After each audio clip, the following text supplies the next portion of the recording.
Halo, assalamualaikum warahmatullahi wabarakatuh. Teman-teman mungkin banyak yang tidak tahu ya tentang elektrolit. Jadi elektrolit ini adalah sekumpulan mineral yang diperlukan oleh tubuh ya supaya tubuh bisa bekerja dengan optimal. Kalau seandainya ada gangguan ataupun ketidakseimbangan elektrolit, ya ini bisa menimbulkan masalah kesehatan serius ya. Jadi kita akan membahas cara mencegah gangguan elektrolit.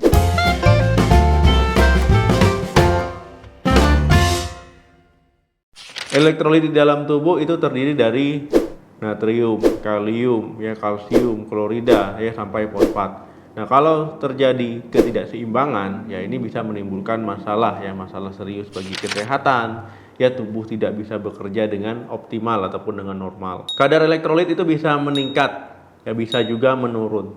Kalau seandainya meningkat menurun masih dalam kategori wajar, ya itu nggak apa-apa ya, nggak menimbulkan masalah serius. Tapi kalau gangguan elektrolitnya parah, itu bisa menimbulkan berbagai gejala ya, gejala yang serius. Mulai dari sakit kepala, lemas, ya mual, muntah, diare, sembelit, ya detak jantung bisa cepat, kram otot, ya sering buang air kecil, ya kejang, ya kesemutan, mati rasa, kram perut, ya kebingungan, mudah marah, koma, hingga bisa menyebabkan serangan jantung. Jadi supaya hal tersebut tidak terjadi ya teman-teman harus menjaga keseimbangan elektrolit dengan cara sederhana, tetapi harus dilakukan secara konsisten. Yang pertama, tidak minum air putih berlebihan. Minum air putih memang bagus ya teman-teman untuk mencukupi kebutuhan air supaya tidak dehidrasi, tetapi jangan sampai teman-teman berlebihan ya, terlalu banyak. Nah, ini bisa menyebabkan terjadinya gangguan elektrolit ya, kadar natrium bisa menurun. Nah, kalau seandainya hal itu terjadi, teman-teman bisa mengeluh lemas ya, mual, kemudian juga kejang, bahkan mengalami koma. Untuk mengetahui teman-teman kekurangan cairan ataupun kelebihan cairan, ada indikator sederhana yang bisa teman-teman lakukan. Ya kalau seandainya teman-teman urinnya terlalu pekat, berarti teman-teman kekurangan cairan. Tapi kalau seandainya urinnya sampai putih ya, nah ini bisa menjadi petanda kalau teman-teman kelebihan cairan. Yang kedua, memeriksa warna urin. Nah teman-teman ya, seperti yang dijelaskan sebelumnya, warna urin itu bisa menjadi indikator teman-teman ya untuk menilai apakah kelebihan cairan ataupun kekurangan cairan. Nah, warna urin ini ya itu bisa teman-teman lihat ya saat buang air kecil ya, nggak perlu ditampung ya, saat buang air kecil kan kelihatan ya. Nah, normalnya warna urin itu kuning transparan. Kandungan urin itu 95% air. Sisanya itu terdiri dari campuran senyawa urea, klorida, kalium, ya, natrium ataupun ion larut lainnya. Warna urin yang kuning transparan itu karena ada urobilin ya.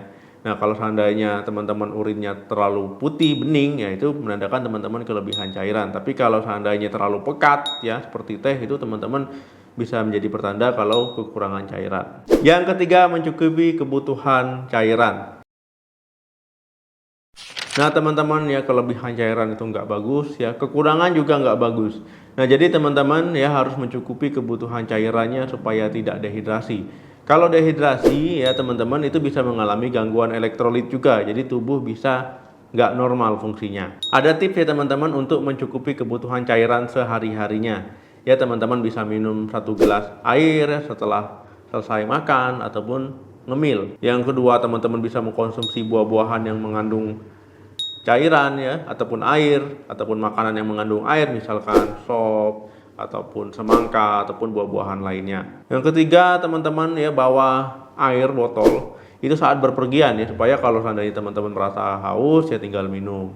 Nah kemudian yang terakhir ya, teman-teman harus pastikan kalau teman-teman haus itu minum ya, jangan ditunda-tunda, apalagi kalau sudah terjadi perubahan warna urin yang pekat. Dan pastikan yang teman-teman minum itu air putih ya, jangan air teh kemasan ya, soda. Jadi benar-benar air putih. Yang keempat, batasi jumlah garam. Nah teman-teman, natrium memang penting ya untuk fungsi normal tubuh, tapi kalau seandainya berlebihan itu nggak bagus ya, sesuatu yang berlebihan nggak bagus.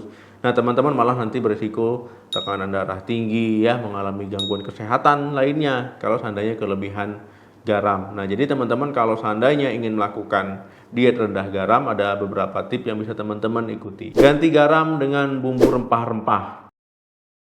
Hindari makanan kemasan yang cenderung tinggi dengan natrium. Jangan konsumsi makanan kalengan ya, biasanya makanan kalengan juga tinggi natrium.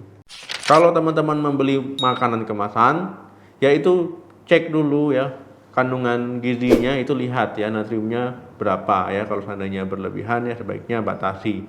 Dan yang terakhir, kalau teman-teman masak, itu cicipi dulu masakannya, itu keasinan atau tidak. Yang kelima, minum minuman olahraga setelah aktivitas berat. Nah, misalkan teman-teman ya memang berolahraga dengan yang intensitasnya berat, yaitu kalau atlet biasanya tahu itu ya. Karena kalau seandainya gangguan elektrolit pada atlet, ya itu bisa mengganggu performanya. Nah, jadi saat atlet melakukan aktivitas berat, ya biasanya dia minum sport drink ya, ataupun minuman olahraga. Nah, ini bisa menjadi pilihan untuk menjaga keseimbangan elektrolit. Nah, tetapi harus diperhatikan lagi ya, lihat kandungan gizinya. Kadang minuman olahraga itu ada pemanis buatan. Nah, jadi kalau teman-teman olahraga berat ya, tiba-tiba banyak keringat, ya itu bisa minum minuman olahraga ini, tapi pilih kandungan gula yang paling rendah. Yang keenam, memenuhi kebutuhan mineral. Kebutuhan mineral harus teman-teman penuhi supaya tidak terjadi gangguan elektrolit. Ya, kebutuhan mineral bisa teman-teman dapatkan dari minuman, kemudian juga dari makanan. Nah, teman-teman bisa mendapatkan kebutuhan mineral yang seimbang dari jenis minuman dan makanan ya, sesuai dengan jenisnya. Kalsium bisa teman-teman dapatkan dari susu ya, produk olahan susu, daging, ikan sarden, telur, dan kacang-kacangan. Klorida bisa teman-teman dapatkan dari zaitun, ya, gandum hitam, tomat, selada, rumput laut, dan seledri. Kalium bisa teman-teman dapatkan dari sayur bayam, ubi jalar, pisang, alpukat, kacang polong, dan plum.